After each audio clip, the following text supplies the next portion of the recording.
Paz e graça para você ligado nessa emissora. Começamos agora o seu programa de reflexão, entrevistas e debates de todas as noites. Hoje o Vejam Só se sente profundamente honrado. Nós vamos fazer a entrevista com o homem que em todo o planeta Terra é o responsável pela manutenção e guarda dos manuscritos do Mar Morto. Simplesmente a maior, ou pelo menos uma das maiores descobertas arqueológicas de todos os tempos. E ele está no Brasil e nos concedeu uma entrevista exclusiva. Talvez você não saiba qual a importância dessa descoberta ou desses documentos, né, que datam desde o primeiro século da era cristã e até recuando um pouquinho antes de Cristo. Documentos fundamentais para que possamos conhecer e compreender aquele período conturbado da história, o período onde viveu o Senhor Jesus, onde viveram os apóstolos, onde nasceu a igreja cristã, né, a partir do judaísmo, com influência direta da filosofia grega e romana, já que o Império Romano era dono do mundo naquela época. Muita coisa a gente vai poder aprender hoje, tenho certeza que você vai gostar bastante. Está no ar o Vejam Só.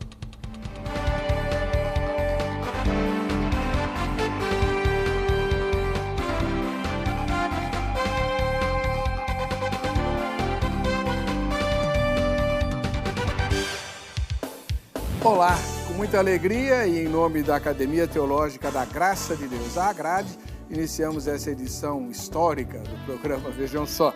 Pela primeira vez, recebemos aqui nos nossos estúdios o curador do Museu de Israel, onde funciona, né, o templo sagrado, vamos chamar assim, onde se abrigam os manuscritos do Mar Morto, os documentos originais descobertos mais ou menos na época de 1947, lá nas ruínas de Qumran, ou nas cavernas de Qumran, melhor dizendo. Professor Dr. Adolfo Reutemann, seja muito bem-vindo, paz e graça.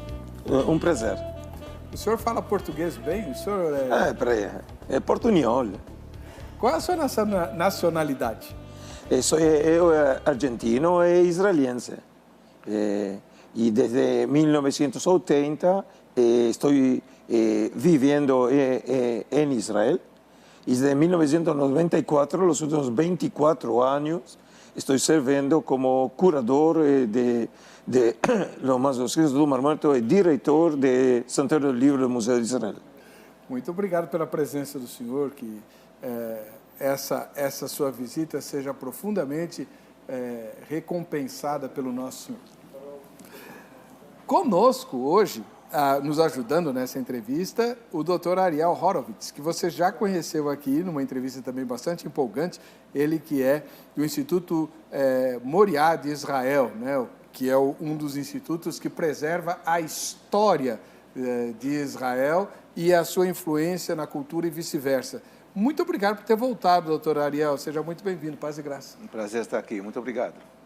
Ele também é argentino, né? Então, se a gente não conseguir se entender bem com o Dr. Adolfo Reutemann, meu hebraico está muito enferrujado.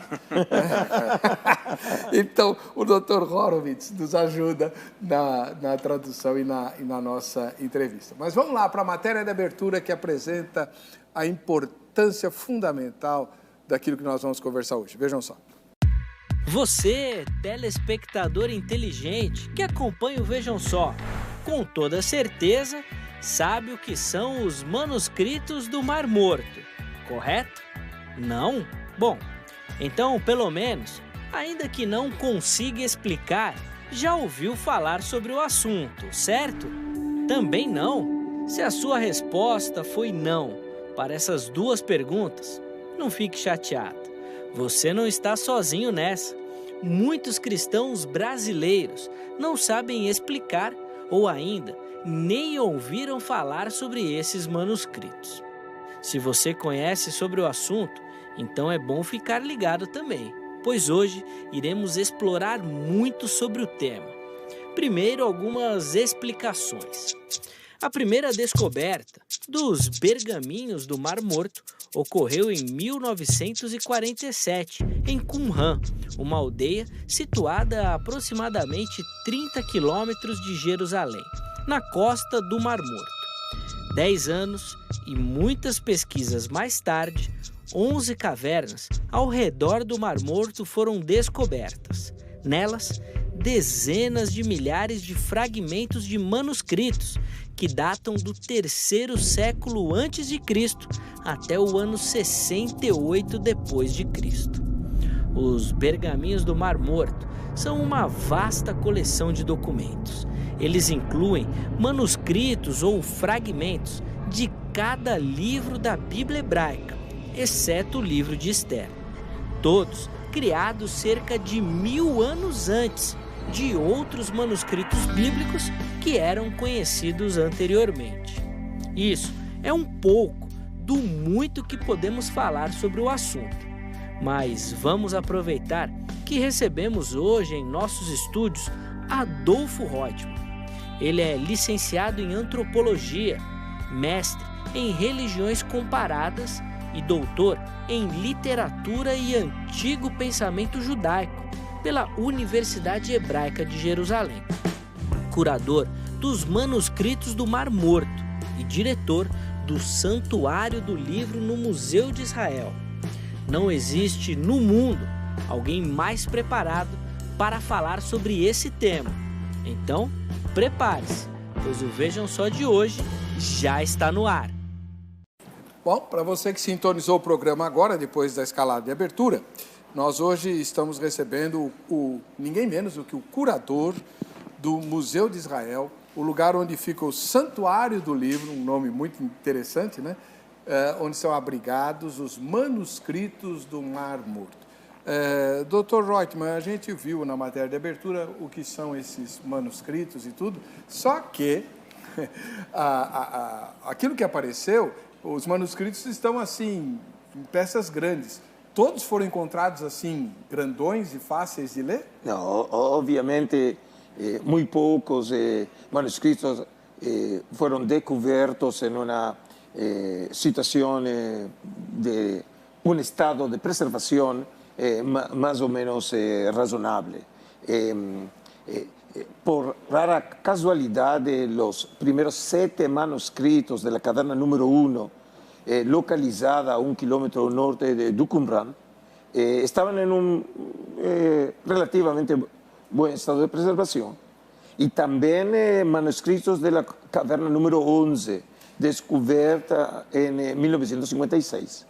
A maioria dos manuscritos são muito fragmentados. E entre 1947 e 1956, aproximadamente 25.000 fragmentos de manuscritos foram descobertos nas cavernas de Qumran. E aí, montou-se o quebra-cabeça? Já terminou esse trabalho ou ainda não? Não, o trabalho dos pesquisadores já foi finalizado de uma maneira muito satisfatória, a exceção de uns 4.000 fragmentos que todavia os pesquisadores não sabem exatamente como colocá-los nesse puzzle tão problemático para reconstruir manuscritos de há 2.000 anos atrás. Então, mais ou menos 4.000 fragmentos ficaram fora do quebra-cabeça, porque ninguém... o senhor já viu lá, né, Dr. Horowitz, esses manuscritos, quantas vezes? Algumas vezes, mas só que está em exibição, né? Aqueles que estão, a maioria não está em exibição, né? E só Adolfo que tem acesso a que estão nas bóvedas, nos depósitos do museu. O senhor, como bom judeu, consegue ler aquele hebraico ou ele é muito diferente do hebraico? É um hebraico diferente. Se eu me esforço, eu posso conseguir ler. Eu tenho que entender bem as letras. Muitas vezes são parecidas com o hebraico atual. E algumas tem que tentar fazer um esforço, mas no momento que você consegue decifrar esses códigos, já consegue ler tranquilamente. Não, eu fiz essa pergunta de propósito, porque alguns anos atrás ficou em exibição no Brasil a carta de Pero Vaz de Caminha, um português, que estava na esquadra de Pedro Álvares Cabral, quando descobriram o Brasil. A carta informando o rei que o Brasil tinha sido descoberto, né? Ele escreveu em português há 500 anos, só 500 anos. E você não entende nada. Você lê e não entende nada. Né? É como se fosse de outro planeta. Então, imagina um texto em hebraico, sem vogais, só com consoantes, de milhares de anos. Né? essa descoberta, além de ser uma coisa fascinante, esse fato de que pessoas no século XXI conseguem ler o que foi escrito há 2.100 anos atrás. É fantástico, é extraordinário. Doutor Reutemann, o senhor como curador desses documentos, com certeza já teve bastante intimidade com eles. Certamente. Chegou a manuseá-los. Certamente. Existe algum tipo de sentimento, de emoção, quando o senhor começou a fazer isso? Desde que estou servindo como curador, há 24 anos, hasta hoje, sempre é um sentimento de muito respeito, incluso verdadeira emoção, de estar frente a manuscritos escritos por judeus que viveram na terra de Israel há 2.000 anos atrás, e de alguma maneira podemos conectar-nos com uma realidade da sociedade, do pensamento, da religião dos judeus, que de alguma maneira virtual podem comunicar-se com você por meio dos manuscritos. O senhor já parou, sei lá, para imaginar como seriam as pessoas que produziram os documentos que o senhor tem na mão? Esses judeus viviam certamente em uma realidade social muito diferente do século XXI, na época greco-romana, e a realidade judaica, e isso é muito importante também considerar, é um mundo pré-rabínico. Quando nós, os modernos, pensamos no conceito de judaísmo, o conceito de judaísmo que consideramos é esse conceito rabínico, que foi transmitido por as tradições judeas literárias como a Mishnah, como o Talmud, como o Midrash. Os manuscritos do Mar Muerto nos falam de uma realidade pré-rabínica. E nesse sentido eram judeus que têm uma percepção do mundo, em muitos casos, diferente da maneira que nós hoje evaluamos o mundo judaico.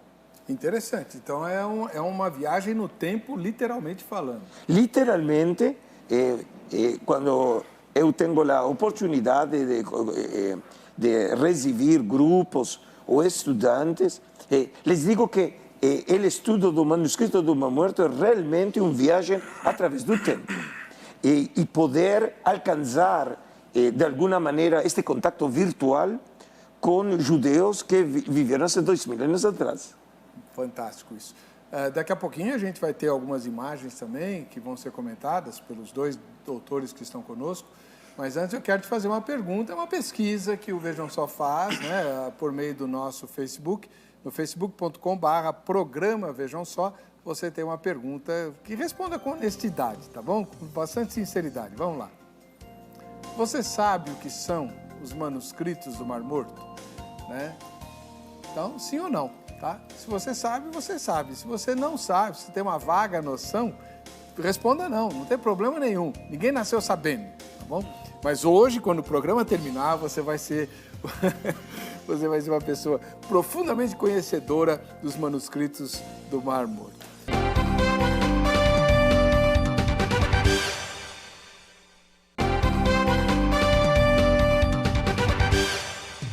Hoje o Vejam Só é especial. Estamos entrevistando o professor Dr. Adolfo Reutemann, que é o curador do Museu de Israel, simplesmente o responsável no mundo, né? Ele chefia a equipe de pessoas que manuseia e expõe os manuscritos do Mar Morto, na minha opinião, a descoberta arqueológica mais importante de todos os tempos. Porque, como foi dito aqui, são milhares de fragmentos às vezes desse tamanhinho assim, né? De papiro ou de pergaminho, que foram reunidos, montados ao longo do tempo por cientistas extremamente dedicados para que eles pudessem ser lidos. E qual é o conteúdo desses manuscritos? O conteúdo, a enorme maioria dos manuscritos é um conteúdo religioso. Temos nos manuscritos do Qumran uma variada quantidade de gêneros literários que nos permitem conhecer em profundidade o pensamento religioso de Israel. En ese caso tenemos materiales apocalípticos, materiales de sabiduría, tenemos interpretaciones del texto de las escrituras, tenemos materiales, regulaciones del comportamiento religioso de los judeos, tenemos más de 300 oraciones entre los manuscritos de Qumran, muchas de ellas de carácter apócrifo, que no son parte del canon bíblico. En ese sentido, la riqueza espiritual de los manuscritos de Jesús Mar Muerto nos ha permitido conocer una dimensión del judaísmo que era muito desconhecida antes do descobrimento em 1947. Houve alguma mudança na religião de Israel contemporânea à luz, claro, contemporânea que eu quero dizer, de 47 para cá, né? Por causa dessa descoberta, houve um ressurgimento espiritual, alguma coisa assim? No puedo decir en ese sentido que haya afectado de manera decisiva el judaísmo contemporáneo, pero hay que recordar que este año estuvimos celebrando solamente el 70 aniversario del descubrimiento de los manuscritos. Es decir, es un periodo de tiempo que lentamente los contenidos del manuscrito del Mar Muerto comienzan a ser asimilados por la cultura judaica. Por ejemplo, en los libros de oraciones que los judeos nosotros utilizamos en el servicio religioso, y como parte de ese servicio religioso nosotros leemos el Pentateuco, la Torá, el Pentateuco de Moisés, en las ediciones modernas de esos textos de Pentateuco empiezan a aparecer algunas variantes textuales que obviamente son diferentes al texto masorético, aceptado como texto tradicional bíblico. En ese sentido, el manuscrito de Qumran empieza a ser conocido por los judeos dentro de la liturgia judea. O senhor fala, numa entrevista que o senhor mencionou, em mudança de paradigma por causa dos manuscritos do Mar Morto, né? Foi quando alguém perguntou para o senhor, ou mencionou alguma coisa a respeito do livro O Escândalo dos Pergaminhos do Mar Morto. Foi um livro escrito por 2 ingleses, jornalistas, falando sobre esse livro, né, e sobre o conteúdo dele, o senhor disse que a descoberta dos manuscritos e o estudo deles provoca, sim, uma mudança de paradigma. O que o senhor quer dizer com isso? La idea de la mudanza de paradigma tiene que ver con la manera en que los pesquisadores comprendían el judaísmo prerrabínico. Y en ese sentido podemos ver que el aporte, en muchos casos de los manuscritos, nos obligan a repensar ese concepto que parecía tan claro como es el concepto de la religión judaica. Por ejemplo, nosotros consideramos que una característica esencial de la fe judaica es el tema de un monoteísmo. La creencia de un Dios único que caracteriza la fe de Israel. Pero, por ejemplo, en la religión de Qumran podemos encontrar algo que va a ser un poco diferente a la manera de concebir la religión judaica, que es un monoteísmo de carácter dualista. Es decir, nosotros consideramos siempre el dualismo como algo mucho diferente de un monoteísmo. Y la fe qumránica lo que hace es combinar esa fe en un Dios creador del universo, pero debajo de Dios creador hay poderes que están constantemente en una guerra cósmica. El poder de la luz y oscuridad, las fuerzas del bien y del mal, las fuerzas divinas y demoníacas, que están en un constante disputa en el cosmos. Y esos conceptos de aspectos dualistas dentro de una fe monoteísta es un aporte particular de Qumran que era desconocido antes del descobrimento de los manuscritos do Mar Morto. Mas não é estranho ao Novo Testamento. Exactamente. Es decir, que este cambio de paradigma lo que hace es repensar los orígenes judaicos del cristianismo que dentro de la matriz de Qumran permite ver una perspectiva diferente quando era visto il cristianismo através das fontes rabínicas. Pois é. Agora entendi o que o senhor quis dizer com mudança. E que mudança foi, hein? Bastante grande. Agora você já mostrou alguma imagem, Angélica? Então vamos lá, vamos mostrar as imagens que a gente tem. Essas são as... Por que... A pergunta é, por que os manuscritos foram parar nessas cavernas? Algum de vocês dois tem alguma ideia?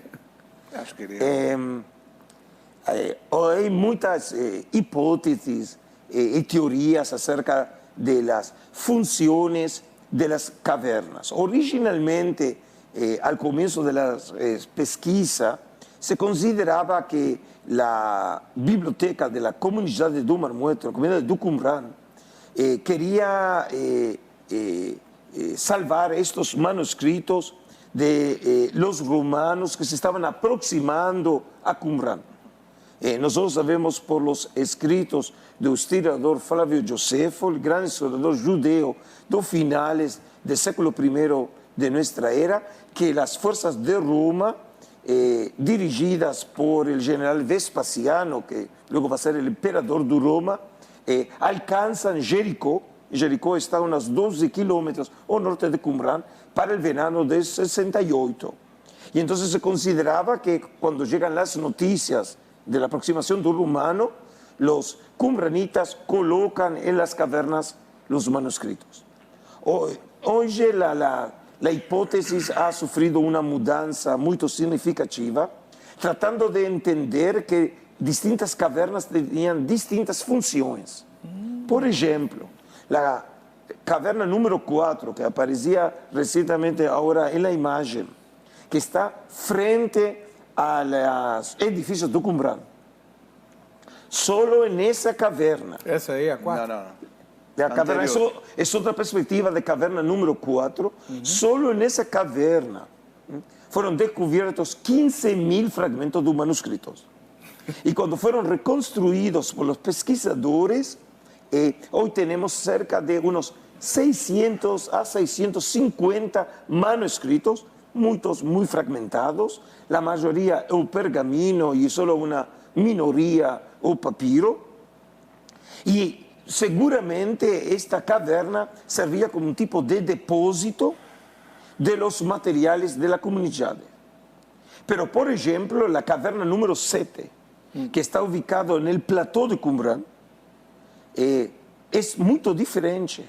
Nessa caverna se encontraram manuscritos solamente em greco. Então isso...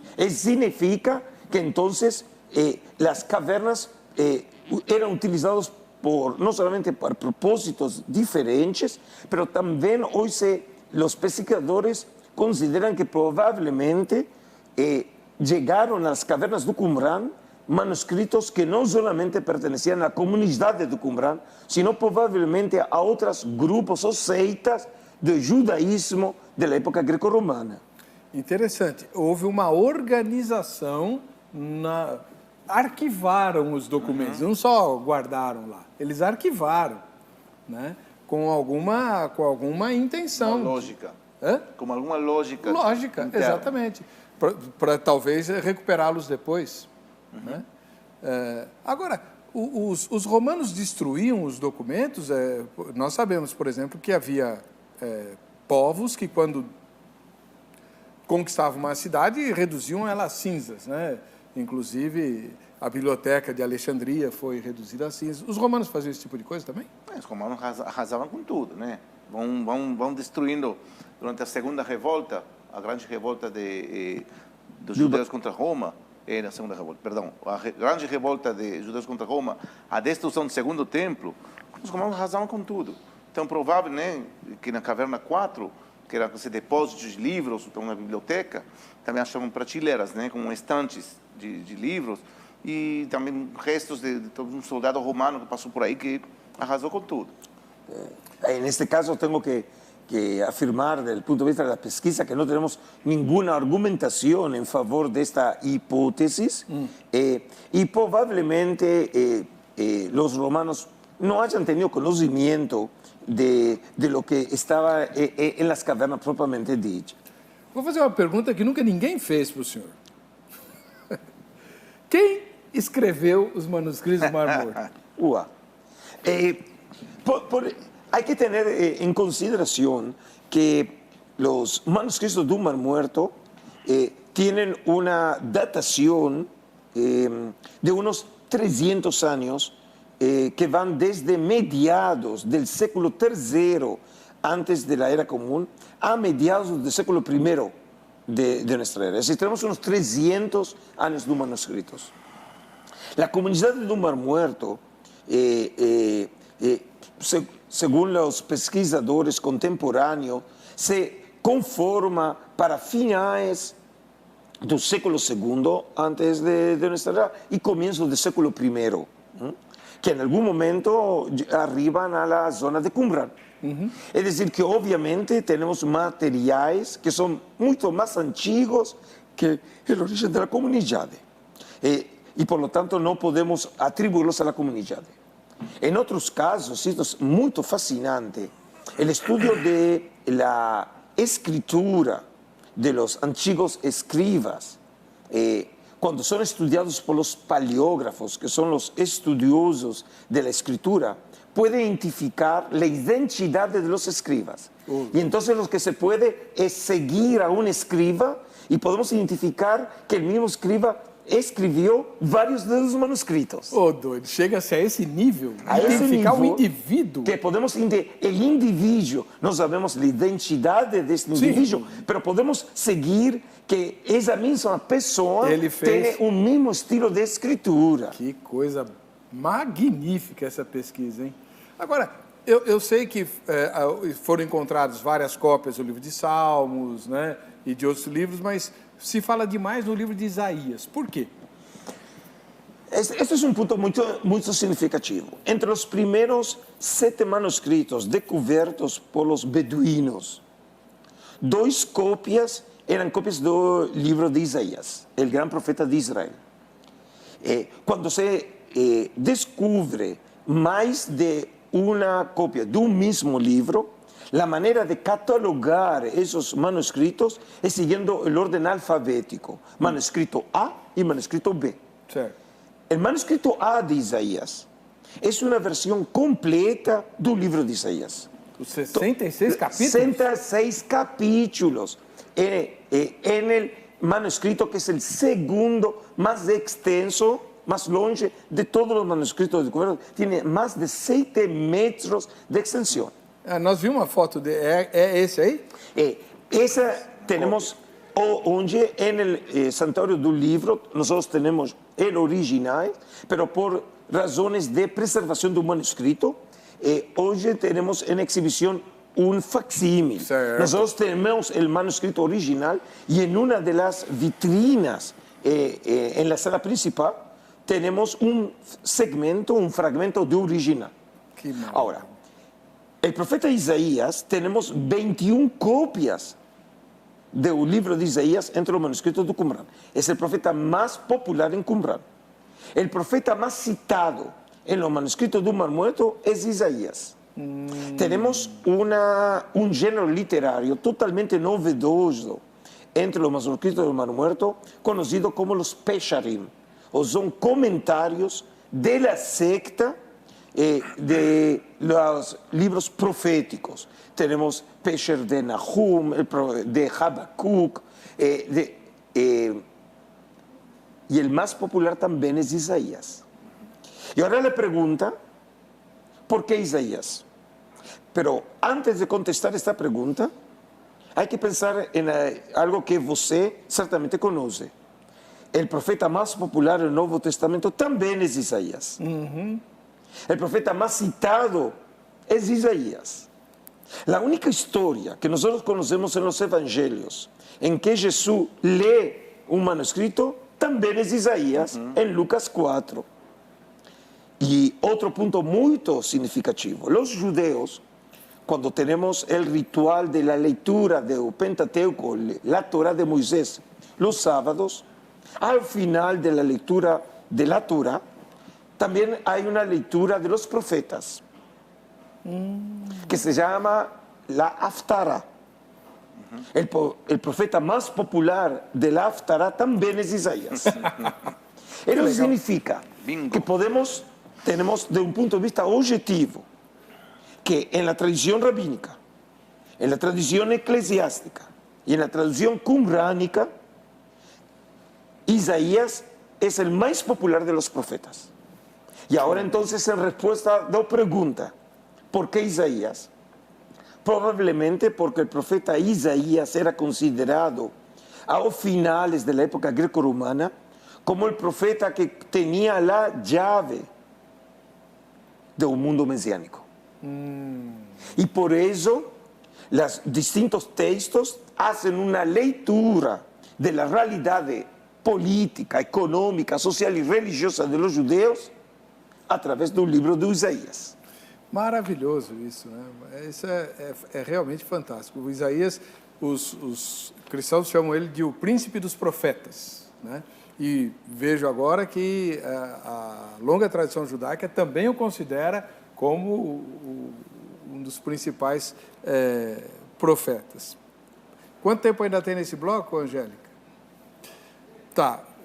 Vou fazer uma pergunta que eu fiquei em dúvida quando lia. O senhor fala também naquela entrevista que eu tive acesso sobre textos aberrantes. O que são esses textos aberrantes? Descobriu-se que houve uma grande manipulação do Vaticano, dos protestantes, e a Bíblia está toda errada e os manuscritos do Mar Morto é que provam a verdade, é isso? Não, obviamente, esse tipo de expressões tratam de alguma maneira de modificar los paradigmas de cómo nosotros tenemos que ver la tradición de los textos bíblicos. El texto bíblico que nosotros hoy utilizamos en las ediciones modernas es el resultado de una versión que es conocida como la tradición masorética. La tradición masorética fue el resultado de unos 1000 años en la tradición judea, en donde se fue fichando de manera definitiva el texto bíblico. Está considerado por los pesquisadores que la mejor versión masorética del texto bíblico es el Código de Alepo. El Código de Alepo, o en hebraico el Keter Aram Tzova, es un manuscrito en Tiberias, en la tierra de Israel, en la Galilea, hace 1000 años atrás, que en algún momento en el siglo XIV arribó a Alepo en Siria, en la Siria, y después de una historia muy fascinante, en 1957 ese manuscrito llega nuevamente a la tierra de Israel. Y hoy, por casualidad o no, ese manuscrito también forma parte de la colección de los tesoros nacionales que está en el Museo de Israel, en el Santuario del Libro. Yo soy también responsable de este manuscrito. Ese manuscrito es considerada la versión masorética, más precisa del texto bíblico. Pero cuando nosotros consideramos y comparamos las versiones de los textos bíblicos, de los manuscritos do Qumrán, frente al texto masorético, en muchas oportunidades podemos ver versiones bíblicas que son diferentes a la versión masorética. Por ejemplo, el manuscrito de Isaías, que es una versión completa del libro de Isaías. Cuando comparamos esa versión con la versión masorética de las Biblias en nuestras Biblias modernas, hay más de 2600 diferencias textuales. En muchos casos, diferencias insignificantes, pero en muchos otros casos tenemos o letras, o palabras, o oraciones enteras que aparecen en una versión y no aparecen en otra. Y usted claramente puede entender que cuando hablamos de la palabra de Dios y cuando queremos entender el mensaje divino, tenemos que establecer un texto. Claro. Y por lo tanto, la fijación de un texto por los pesquisadores es parte de un proceso crucial para entender la formación del texto bíblico. E daí a importância crucial da descoberta que foi feita e da preservação desses documentos. Eu tenho que terminar o bloco. No próximo bloco a gente vai falar sobre o Santuário do Livro. Você sabia que existe um lugar chamado Santuário do Livro lá dentro do Museu de Israel? Pois você está falando com o responsável por esse santuário. Por que tem esse nome? Já, já.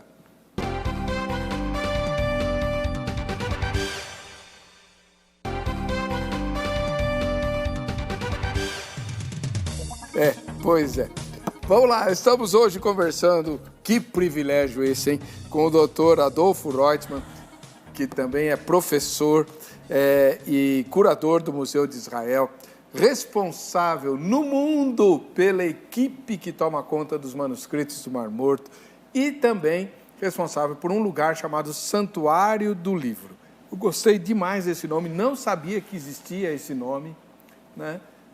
Por que tem esse nome, o Santuário do Livro, e ele parece ter um formato todo diferente? O Santuário do... É esse aí? Oh? Uau! Okay. Você está se sentindo em casa, Adolfo? Sí. El Santuario del Libro fue inaugurado el 20 de abril de 1965 y fue la primera sala del Museo de Israel abierta al público. El museo se inauguró el 11 de mayo de 1965. Y el nombre Santuario del Libro se debe a la fundación del Santuario del Libro, que fue establecida por el gobierno de Israel en febrero de 1955 para preservar, exhibir y estudiar los manuscritos del Mar Muerto en posesión de Israel. Eran los primeros 7 manuscritos descubiertos por los beduinos en la caverna número 1. Pero lo que es muy significativo es, obviamente, el nombre original es en hebraico. El Santuario del Libro en hebraico es Eichal HaSefer. Sefer es libro.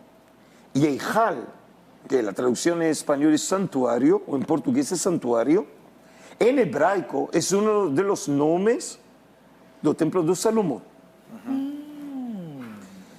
Para você, el Templo de Salomón es muy conocido, porque incluso está aquí en São Paulo. O senhor já foi lá? Já foi? Não fuiste, não? Já fui. Gostou? Es muy impresionante, muy impresionante. Y tengo que considerar que el concepto de templo es la llave para entender este museo. Porque los arquitectos, 2 arquitectos, uno americano y uno europeo, que ya era americano en las décadas de 50, construyen un museo que tiene todas las características de un templo secular. Por ejemplo, el espacio interior de Santuario do Livro tiene 3 salas. La primera sala es en los museos una sala de orientación. La segunda sala es una sala de exhibición de artefactos arqueológicos. Y la tercera sala es precisamente donde están los tan mundialmente famosos manuscritos del Mar Muerto. La división tripartita no es casualidad. También el Templo de Salomón tenía 3 salas. Y la sala equivalente a la exhibición del manuscrito del Mar Muerto era Santo dos Santos. Ah, tinha que ser o Santo dos Santos. Claro. Es decir, que acá hay una manera muy sofisticada de hacer una lectura del espacio interior del Santuario del Livro, de alguna manera dialogando com o conceito do Templo do Salomão. Muito interessante isso, realmente bonito. Agora, você sabe que o telespectador, telespectadora, né, o Dr. Ariel Horowitz, que está conosco e que é o diretor do Instituto Moriá Internacional lá em Israel, amigo e conterrâneo do Dr. Reutemann, estava me dizendo aqui, o professor Reutemann organiza tours. Como é que é isso? Nós, como Moriá, Instituto Moriá, nós fazemos programas acadêmicos em Israel. O que significa isso? Você vai para Israel a passear, mas também você vai voltar para o Brasil sabendo. Ou seja, a gente faz programas, um roteiro de 10 dias, por exemplo, diferentes lugares, acompanhado por historiadores, por arqueólogos. E na ocasião do Dr. Adolfo Reutemann, ele também é nosso assessor acadêmico aquele que escreve os programas, a lógica pedagógica dos programas. E dos pontos mais importantes dessa visita a Israel, nossos programas, é quando vamos para o Museu de Israel. Agora, eu sempre faço essa equivalência. Imagina você vai para o Louvre, Museu de Louvre em Paris, e você pode ir com um guia para ver a Mona Lisa. Ou você pode ir com um diretor do Louvre. Belo guia, né? A Mona Lisa. Mesma comparação posso fazer aqui. Uma coisa é com um guia e outra coisa com Adolfo guiando no Santuário do Livro, uma explicação que não tem guia que possa explicar uma coisa assim. Claro. Um nível de profundidade muito alto e muito enriquecedor. A testemunha de muitos dos nossos participantes dizem isso, que o momento mais importante da visita foi justamente no Museu de Israel, no Santuário do Livro, com Adolfo. O senhor é religioso? En mi pasado he tenido realmente una experiencia religiosa, e incluso como parte de mi pasado en una villa, tengo una ordenación rabínica. O senhor é rabino? Eu era rabino. Es decir, tengo todavía la ordenación rabínica, ¿sí? Pero no soy un activo rabino. Eu faço essa pergunta, me permita, por gentileza, com todo respeito, mas eu faço essa pergunta porque ao longo da entrevista o senhor deu a entender que a tradição rabínica deu uma prejudicada, distorceu um pouco o judaísmo original. Ou eu entendi errado? No. Que fue una conclusión de mi... No. Lo que hay que entender es la perspectiva. Mi perspectiva del judaísmo está la clave, la llave, está en la historia. Es decir, entender la civilización judaica como una civilización en constante desarrollo. Y de la misma manera que nosotros podemos entender que la tradición bíblica sufre una mudanza en la época del Segundo Templo, ese judaísmo también vuelve a sufrir otra mudanza en la época rabínica. Y dentro de la época rabínica tenemos también otras mudanzas hasta el judaísmo contemporáneo. Qual desses judaísmos o senhor prefere? Es una pregunta muy provocadora. Yo diría lo siguiente, el judaísmo contemporáneo lo que hace es una lectura histórica, crítica del pasado de Israel. Y tengo que reconocer que a nivel personal, esa lectura me transforma en una persona libre, una persona que puede evaluar de una manera crítica su tradición, en donde trata de encontrar elementos con los cuales yo me puedo identificar como un judeo moderno, en donde el judaísmo se transforma en algo significativo para mi vida contemporánea. Y no aceitar simplemente la tradición porque es tradición. En ese sentido, a diferencia de un judeo muchas veces que vive en el mundo de la tradición, interpreta el pasado proyectando su realidad judea en el pasado. Por ejemplo, es muy común entre los judeos que cuando hablamos de Moisés, nosotros agregamos el calificativo Moshe Rabbeinu, Moshe el rabino. Obviamente Moisés del mundo bíblico estaba mucho alejado de la figura del rabino, pero la manera de percibirlo es una perspectiva rabínica, es una perspectiva anacrónica y ahistórica de la figura de Moisés. Y en muchos casos los judeos a lo largo de la historia evaluaban la tradición desde una perspectiva anacronista.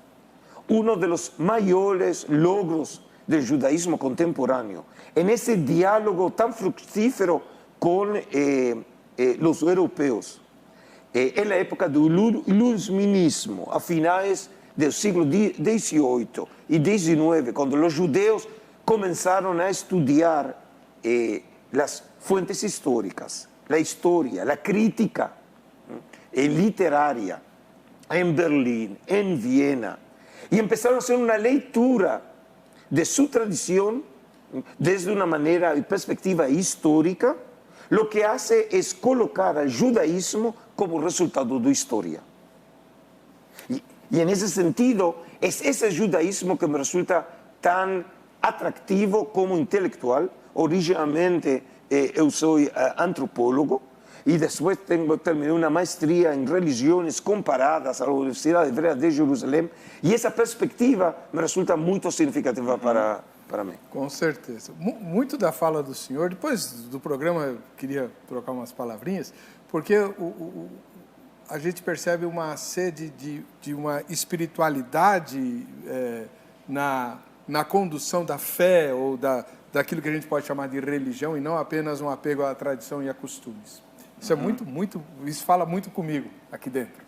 Agora, voltando lá para os manuscritos do Mar Morto, é possível, por exemplo, estudando os manuscritos, conhecendo aquela época, entender a figura mais esquisita que existe no Novo Testamento, chamada João Batista? Ele é muito estranho. Essa é uma figura muito significativa e precisamente no último Congresso Internacional em Jerusalém, em celebração do 70 aniversário do descobrimento do manuscrito do Mar Muerto, todo este congresso estuvo dedicado ao tema do deserto.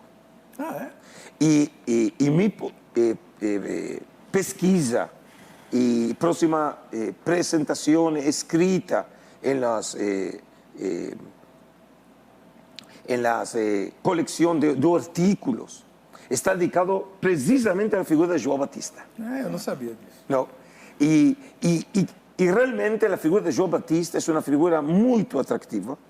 Y uno de los elementos que encuentro fascinación en la figura de João Batista es el tema del desierto, que es la clave en la teología de João Batista.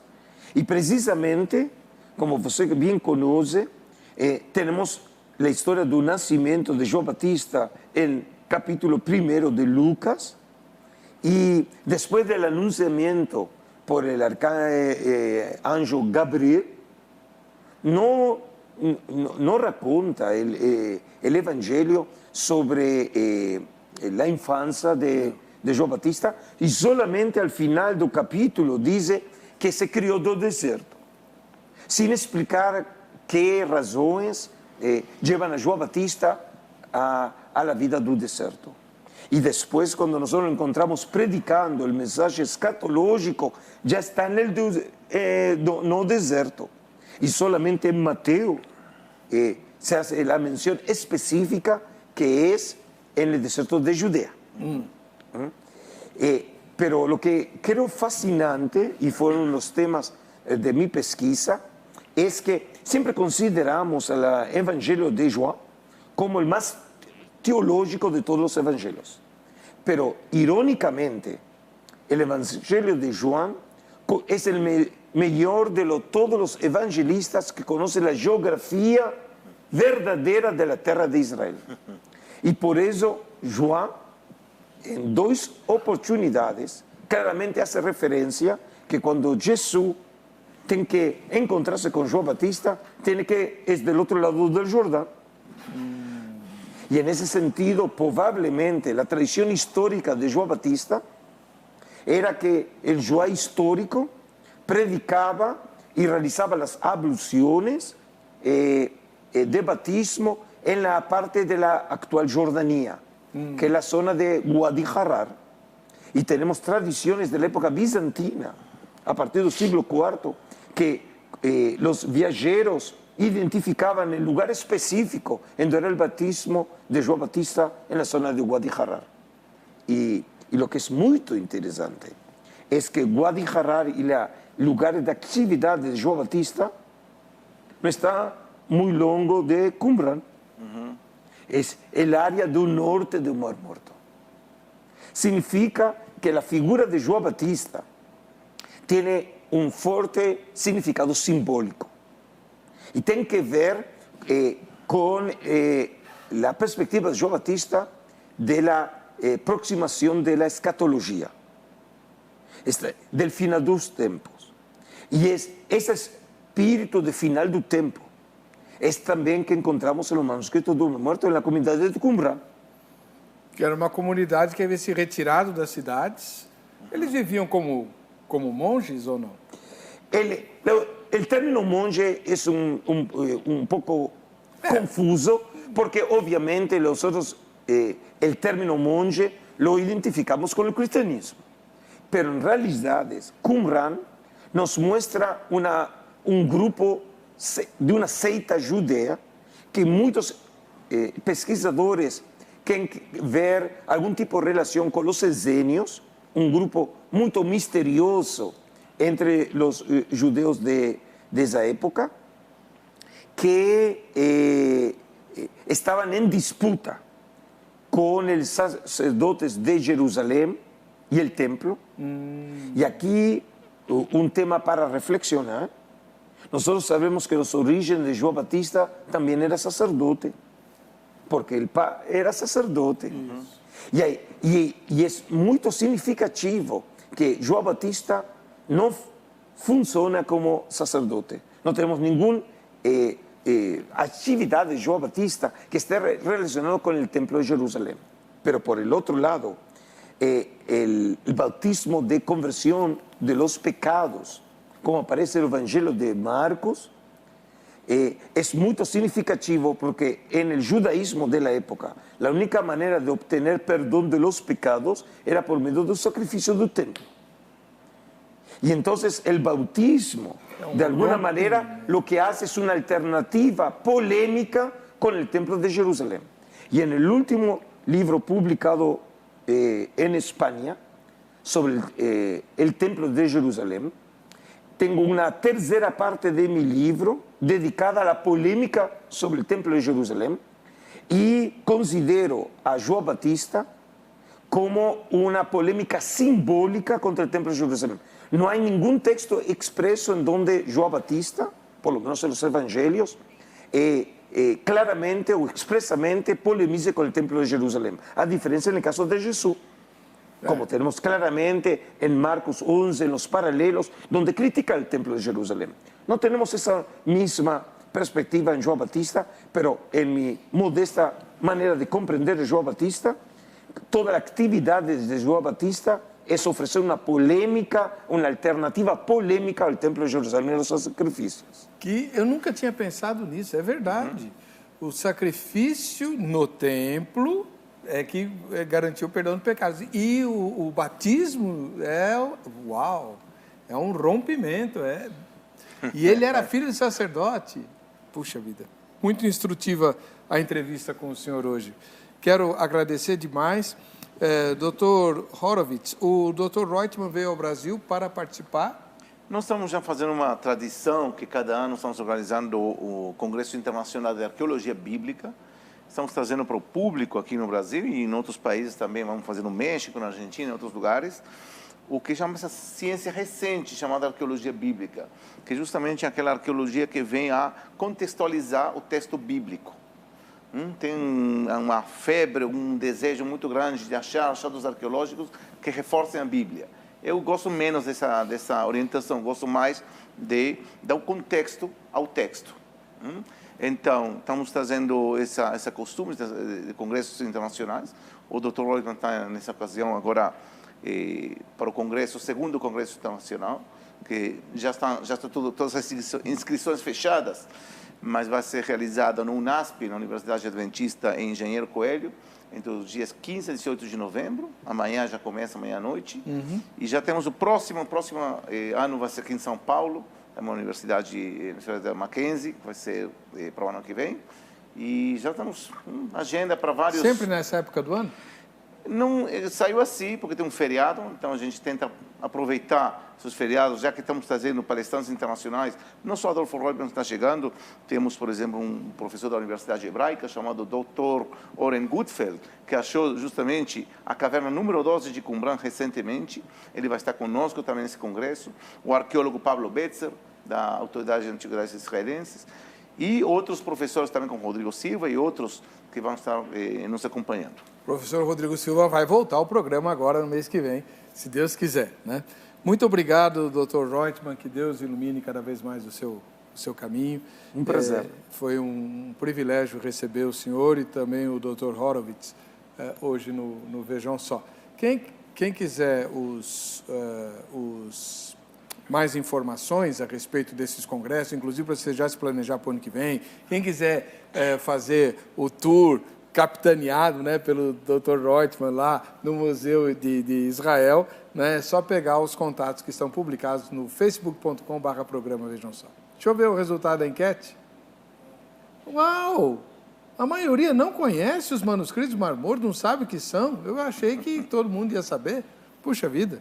Tá bom, agora você já sabe, né?